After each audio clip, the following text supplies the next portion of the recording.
کیا میرے سامنے آپ اس سے بات نہیں کر سکتے؟ تو فواد بولا ملالہ تم خواہ خواہ مجھ پر شک کر رہی ہو۔ تو ملالہ بولی فواد میں تمہاری خاطر اپنے والدین چھوڑ کر اپنا گھر چھوڑ کر آئی ہوں۔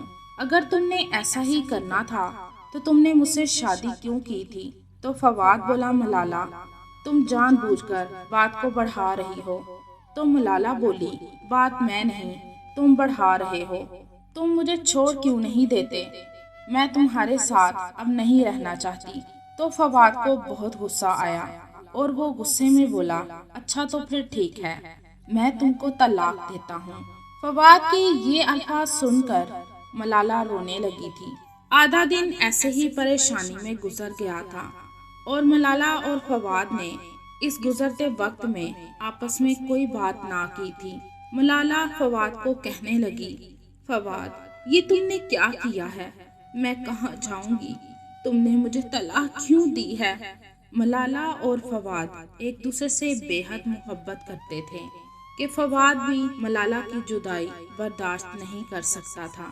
فواد بھی رونے لگا اور کہنے لگا میں اب کیا کروں؟ میں ایسا کرتا ہوں کہ کسی سے بات کر کے دیکھتا ہوں۔ اگلے دن فواد ایک بزرگ کے پاس گیا اور اس کو بتایا کہ میں نے غصے میں اپنی بیوی کو طلاق دے دی ہے۔ تو بزرگ بولا فواد بیٹا غصہ تو حرام ہوتا ہے، آپ کو اس طرح غصے میں یہ فیصلہ نہیں لینا چاہیے تھا۔ فی الوقت اب اس کا ایک ہی حل ہے کہ آپ اپنی بیوی کا حلالہ کروائیں۔ تو فواد بولا کیا حلالہ کرواؤں؟ میں کیسے کسی پر یقین کر کے اپنی بیوی کا نکاح اس سے کروا سکتا ہوں؟ تو بزرگ بولا کوئی ایسا جس پر تمہیں بہت یقین ہو کہ وہ تمہاری بیوی کا حلالہ کر کے اسے 7 دن بعد طلاق دے دے۔ فواد بزرگ کی یہ بات سن کے گھر آ گیا تھا اور سوچنے لگا تھا کہ ایسا کون ہے جس پر میں یقین کروں۔ اگلے دن فواد بینک میں چلا گیا، لیکن فواد کا دھیان ملالہ کی طرف ہی تھا کہ میں ملالہ کا حلالہ کس سے کرواؤں کہ اچانک بینک میں ہی ایک لڑکا جس کا نام ارسلان تھا وہ فواد کے پاس کسی کام سے آیا۔ ارسلان ایک نیک اور ایک شریف لڑکا تھا اور ارسلان غیر شادی شدہ بھی تھا۔ فواد کو ارسلان پر خود سے بھی زیادہ یقین۔ فواد نے جب ارسلان کو دیکھا تو اس نے فوراً حلالے کی بات ارسلان سے کی۔ ارسلان تو فواد کی بیوی سے حلالہ کرنے کے لیے تیار نہ تھا، لیکن فواد نے اس کی بہت منت سماجت کر کے اسے منا لیا تھا اور پھر ملالہ کا نکاح فواد نے ارسلان سے کروا دیا تھا۔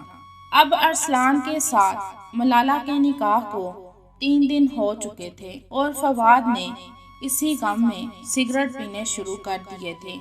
ایک دن فواد سگریٹ پیتے پیتے سڑک پر چلتے جا رہا تھا اور سوچ سوچ کر روئے جا رہا تھا کہ میں نے ملالہ تمہارے ساتھ بہت ناانصافی کی ہے، ملالہ مجھے معاف کر دینا، ملالہ میں تمہارا گناہ گار ہوں۔ اور ایک بڑا سا ٹرک آیا اور فواد کو کچل کر چلا گیا۔ جب ارسلان کو پتہ لگا کہ فواد مر گیا ہے تو اسے بہت دکھ ہوا تھا۔ وہ گھر آیا اور اس نے ملالہ کو فوراً طلاق دے دی تھی۔ تو ملالہ بولی ابھی تو صرف 4 دن ہی ہوئے ہیں۔ تو ارسلان بولا جو بھی ہے میں تمہیں اب زیادہ دیر اس گھر میں نہیں رکھ سکتا۔ تو ملالہ بولی آپ ایسا کریں فواد کو فون کریں تاکہ وہ مجھے آ کر لے جائے، ہم پہلے سیدھا مولوی کے پاس جائیں گے اور نکاح پڑھوا کر ہی ہم گھر میں جائیں گے۔ تو ارسلان بولا میں اسے کہاں سے فون کروں، وہ تو اب اس دنیا میں نہیں رہا۔ تو ملالہ بولی کیا یہ تم کیا کہہ رہے ہو؟ تو ارسلان بولا ہاں تھوڑی دیر پہلے ہی مجھے خبر ملی ہے کہ فواد کو ایک ٹرک کچل کر چلا گیا ہے اور فواد نے اسی وقت دم توڑ دیا ہے۔ تو ملالہ رونے لگی تھی اور ملالہ کو تو اب سمجھ بھی نہیں لگ رہی تھی کہ وہ کہاں جائے۔ پھر ملالہ نہ جانے کہاں گئی کہ پھر کبھی واپس نہ آئی تھی۔ ایک ایسی بات پر ملالہ نے فواد پر شک کیا تھا جو کہ شک کے قابل بھی نہیں تھی، اور اسی شک کی وجہ سے ملالہ اور فواد میں طلاق ہو گئی تھی۔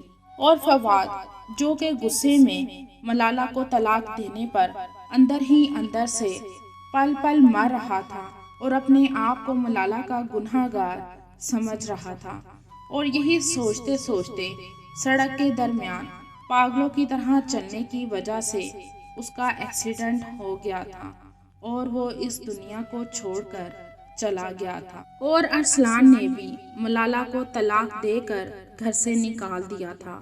ملالہ جاتی تو کہاں جاتی، ملالہ اپنی بے عزتی اور برداشت نہیں کر سکتی تھی، اس لیے نہ جانے کہاں چلی گئی تھی۔ اگر ملالہ اپنے والدین کے پسند کیے ہوئے لڑکے سے شادی کرتی تو شاید ملالہ کے ساتھ یہ سب نہ ہوتا۔ کیا والدین کے گھر سے بھاگ کر شادی کرنے کے بعد ملالہ کے ساتھ جو ہوا کیا وہ ٹھیک تھا؟ کیا ملالہ کو اپنے والدین کی نافرمانی کی سزا یہی ملنی چاہیے تھی؟ آپ بھی اس کہانی کے بارے میں اپنی رائے کمنٹ میں ضرور بتائیے گا۔